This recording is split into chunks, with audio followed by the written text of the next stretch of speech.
All right, so yeah, in the last part we have talked about movement of our player. We moved our player upwards by simply adding a some sort of a new vector, right, in y direction, so that it changed the position of our transform. Again, what is transformed on position?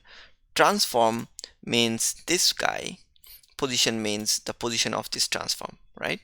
And because we have applied player script inside the player, so the transform in this case means the player itself, right? I hope it's clear. Anyways, so yeah, if we want to move the player downwards, all we need to do is change this to negative y, right? Negative y means downwards. So let's play this. Awesome. It's moving downwards now. So yeah, so what is next? The next thing that we want to do is basically we want to move it based on some speed. So this is the speed of our player. So we want to change this with our speed. So what I am going to do, I'm going to actually multiply this with speed, and obviously we're not going to use negative. Now we are multiplying this value with the speed because otherwise it's really fast, right? So we need to tweak it down a little bit. So that is why we're using this value, so that our speed is somehow, not too much. Okay, yeah, let's get back to Unity now, and our speed is 0.15, so it's going to be, I think, a little bit fast. Yes, too fast. So maybe make it 5. Yeah, and also I am going to do something like this. So make this value really small.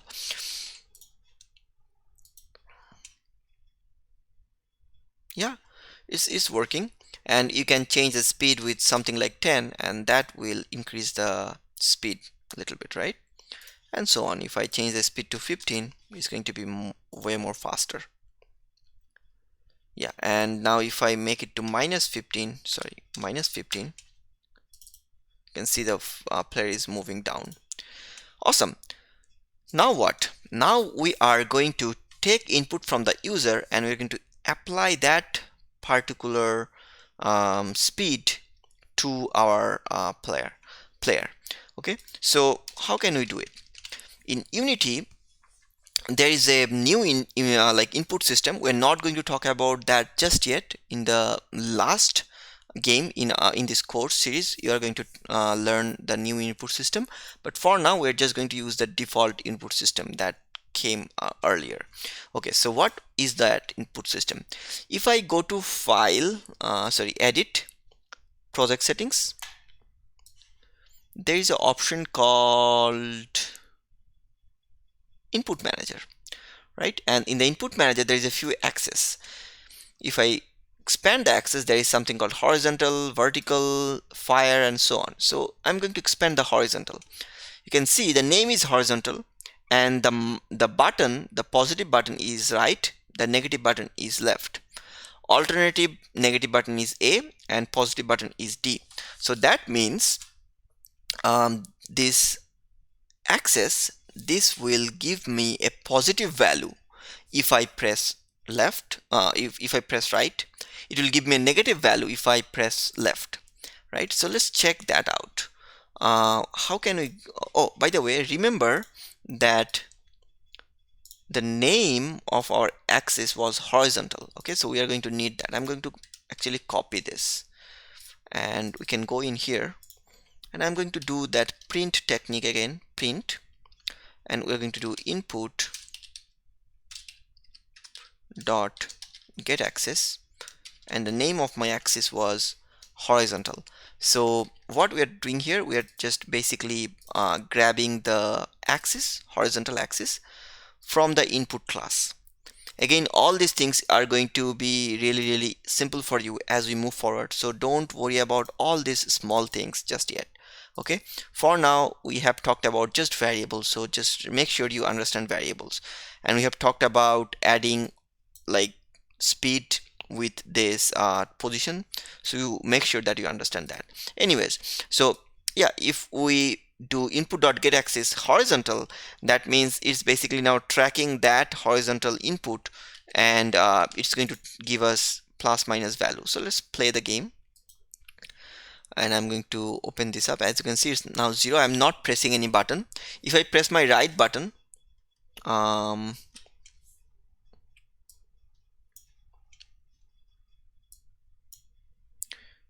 okay, yeah, so there is a lot of input, so it's hard to track. So what we should do here is that collapse this. If you click on this collapse button, it will actually give you a like more concised output. So I'm just going to hit play again, and you can see it's 0. But if I press my right button, you can see the value goes from 0 to 1. If I release this, it's now going to go back to 0. All right, so it's actually now 0. You can see the values are getting updated in here. So again, if I clear this out, if I again press my right button, um, you can see it's getting back to 1. If I press my negative button, it's going to -1. So yeah, so now we have some sort of control that gives us a value from +1 to -1. That is this guy. So how about we want to store this into a variable? What should we do if we want to store this number into a variable? Pause this video and think about it before you look into my solution. All right, so what should we do is we are going to declare a variable, right? So variables are declared by, first of all, a data type. We have already seen that there is a few decimal point number into our input.getAxis, right? So we should do float, because there is some decimal point numbers, and you can actually hover on this thing and find what should be the data type. If I hover, you can see that in here it says float, right? So that means this returns a floating point value after you execute this method. So that's why we're going to do float, and I'm going to do input equal, and we can simply copy this, paste it here. So now we have some sort of input that gives us plus direction and minus direction in x-axis. So how about I make it input x, because we're using like right and left arrows, so it makes sense to move it in the x direction. We can do the same for the y.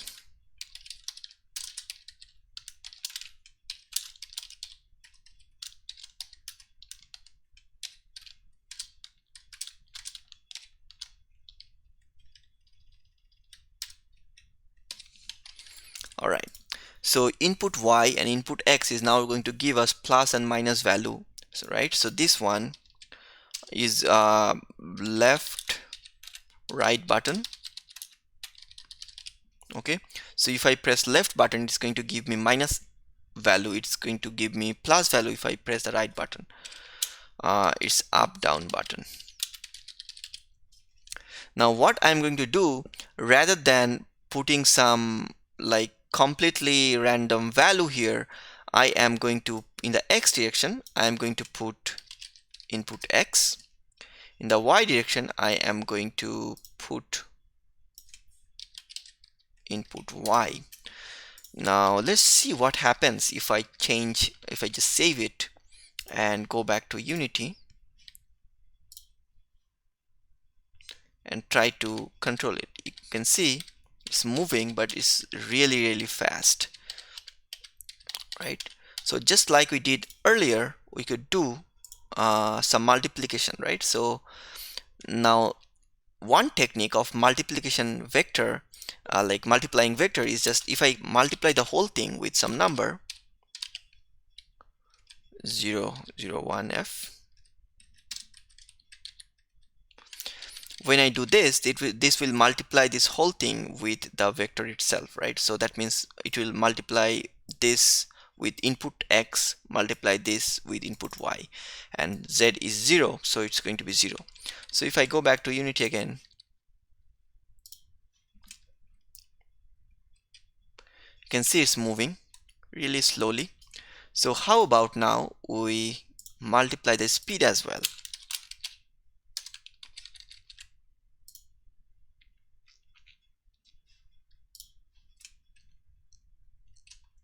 Awesome. So yeah, now we have something that actually moves based on our input, and all that we did is used some variable and some built-in methods that comes with Unity. So let's revise the things that we have learned, and then in the next tutorial we're going to dive more into it, and we're going to just replace the square with some actual 2D sprite.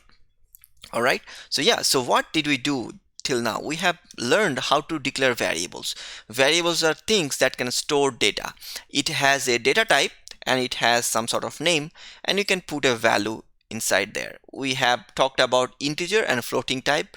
We have seen some examples, and then we have talked about start and update method. Basically, start is it gets called only once, while update gets called multiple times. So in the update method, we need to implement our movement because the movement is a continuous process. And what we did to do that is basically we used this built-in method called input.getAxis, and this horizontal and vertical, this keyword we found from the project settings and input manager. We found that horizontal means left, right, vertical means up, down, or S and W key in the keyboard. So from that we basically mapped that two buttons inside two variables. So input x will give us -1 to +1 value, input y will again give us -1 to +1 value. Finally, we added position to the player's current position. So transform.position is the player's current position, and we added that position with a vector, and we passed the x and y position from our input, and we multiplied it with some smaller value to make it slow, and then again multiplied it with the speeds to make it a little bit faster. So there is a balance.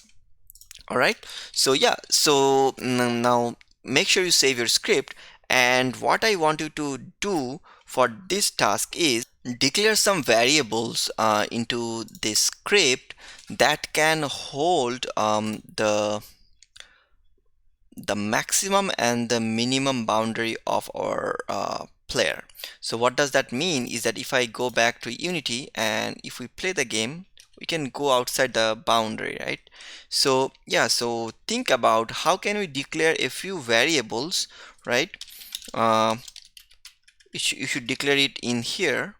So yeah, declare variables to store the max and min boundary.